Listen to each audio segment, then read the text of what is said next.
Hello everyone, welcome back to my YouTube channel teaching subjects. This is Nikita Tiwari. आज हम geography का part 3 कर रहे हैं, जिसमें हम 63 क्वेश्चन से स्टार्ट करेंगे। इससे पहले 2 वीडियो ज्योग्राफी की डीएलएड एंट्रेंस को लेकर अपलोड कर दी गई है, तो जिस स्टूडेंट ने अभी तक वो नहीं देखा है आप उसको जाके देख लीजिए। और अभी के जो क्वेश्चन हैं उनको हम कवर करते हैं। सबसे पहले आपका क्वेश्चन है कि कौन केंद्र शासित प्रदेश नहीं है। तो गोवा जो है केंद्र शासित प्रदेश नहीं है। उसके बाद नेक्स्ट क्वेश्चन है कि मणिपुर का अधिकांश धरातल कैसा है। तो पर्वतीय है। मणिपुर का अधिकांश धरातल पर्वतीय है। तमिलनाडु तथा आंध्र प्रदेश के तट का नाम क्या है। कोरोमंडल तट। इधर नीचे की साइड तमिलनाडु और आंध्र प्रदेश है, तो इसको जो है कोरोमंडल तट कहते हैं।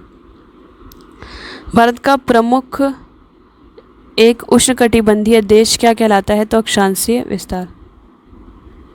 भारतवर्ष आकार में विश्व का कौन सा स्थान सबसे बड़ा देश है। तो 7वां सबसे बड़ा देश है भारत। जितने भी क्षेत्रफल के दृष्टि से देखेंगे तो उसमें भारत का 7वें नंबर पे साइज़ के अकॉर्डिंग आता है। भारत के लिए समुद्र मार्ग की खोज का श्रेय किसको जाता है। तो पुर्तगालियों को। पुर्तगालियों ने ही समुद्री मार्ग की खोज की थी भारत के लिए। पूर्वी तटीय मैदान का एक अन्य नाम क्या है। तो कोरोमंडल तटीय मैदान। भारत के भौगोलिक मानचित्र कौन तैयार करता है। तो भारतीय सर्वेक्षण। झारखंड किस गोलार्ध में स्थित है। तो ये उत्तरी गोलार्ध में है। कौन सा युग्म असत्य है। तो यह है नागपट्टिनम आंध्र प्रदेश। कौन भारत में ज्वालामुखी द्वीप है। तो बैरन द्वीप, जो मैंने आपको बताया भी था कि इसमें ज्वालामुखी फूटता रहता है। भारतीय मुख्य भूभाग में कितने महासागर मिलते हैं। तो एक महासागर मिलता है भारतीय भूभाग में। कौन प्रवाल का द्वीप समूह है। तो लक्षद्वीप। बताया था मैंने आपको कि ये प्रवाल से बना हुआ है। कौन से राज्य सबसे पूर्वी और सबसे पश्चिम राज्य को इंगित करता है। तो अरुणाचल प्रदेश सबसे पूर्वी है और गुजरात जो है पश्चिमी है।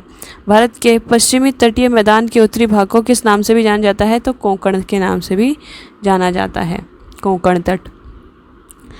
कौन से कथन सत्य हैं। तो असम राज्य की सीमा बांग्लादेश तथा भूटान देश से मिली हुई है। पश्चिमी बंगाल राज्य की सीमा भूटान देश और नेपाल देश से मिली हुई है।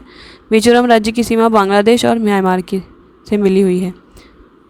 फिर कौन सा युग्म असत्य है। शिमला उत्तर प्रदेश, मतलब शिमला और उत्तर प्रदेश का कोई कनेक्शन नहीं है। राजधानी से रिलेटेड होगा ये क्वेश्चन कि शिमला की राजधानी शिमला उत्तर प्रदेश की राजधानी है, तो इसका आंसर गलत है। लखनऊ है इसकी राजधानी उत्तर प्रदेश की। मन्नार की खाड़ी किस राज्य के तट के साथ स्थित है। तो तमिलनाडु राज्य के तट के साथ स्थित है। फिर कौन से राज्य क्रमशः बृहत्तम और लघुत्तम है। तो आंध्र प्रदेश बड़ा है, उत्तराखंड छोटा है। कोरोमंडल समुद्री तट किस राज्य में है। तो ये तमिलनाडु में है कोरोमंडल तट। संरचनात्मक रूप से मेघालय क्षेत्र किसका भाग है। तो ये दक्कन के पठार का भाग है। फिर है मरुस्थल उर्वरक मैदान मध्यम मैदान रूप से वनाच्छादित पर्वत भारत के किस क्षेत्र के ताक्षणिक विशेषताएं हैं। तो ये उत्तर पश्चिम भारत क्षेत्र की। भारत में सबसे ऊंची पर्वत चोटी कौन सी है। तो गॉडविन ऑस्टिन पर्वत चोटी, K2 गॉडविन ऑस्टिन है ये। फिर है कौन भारत का सर्वोच्च पर्वत शिखर है। तो कंचनजंगा। कंचनजंगा भारत का सर्वोच्च पर्वत शिखर है। फिर हिमालय का पाद प्रदेश किस नाम से जाना जाता है। तो शिवालिका के नाम से जाना जाता है। नंदा देवी किस राज्य में स्थित है। तो उत्तराखंड में स्थित है। बद्रीनाथ किस हिमालय में स्थित है। तो कुमायूं हिमालय में बद्रीनाथ है। हिमालय में हिम रेखा किसके बीच में होती है। तो 4500 मीटर से लेकर 6000 मीटर के बीच में होती है। किस हिमालय चोटी को सागरमाथा कहते हैं। तो माउंट एवरेस्ट को हिमालय चोटी है उसको सागरमाथा कहते हैं। नंदा देवी चोटी किस हिमालय का भाग है। तो ये कुमाऊं हिमालय का भाग है। उसके बाद आपका नेक्स्ट है कि हिमालय पर्वत की एक श्रेणी अराकानयोमा कहाँ पर स्थित है। तो ये म्यांमार देश में है। जम्मू कश्मीर में स्थित पर्वत श्रेणियों का पूर्व से पश्चिम की ओर क्रम क्या है। तो देखो सबसे पहले काराकोरम, फिर लद्दाख, फिर जास्कर, फिर पंजाल आता है। भारत की सर्वोच्च पर्वत श्रेणी कौन सी है? तो गॉडविन ऑस्टिन श्रेणी। कुल्लू घाटी किस पर्वत श्रेणियों के बीच में स्थित है? तो ये धौलधार पर्वत श्रेणी और पीर पंजाल पर्वत श्रेणी के बीच में है। उत्तराखंड का सबसे ऊंचा पर्वत शिखर कौन सा है? तो नंदा देवी पर्वत शिखर सबसे ऊंचा है।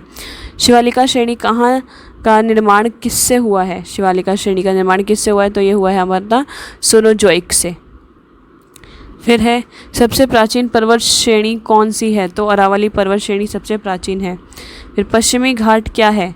एक भ्रंश कगार है। ओके, एक पश्चिमी घाट एक भ्रंश कगार है।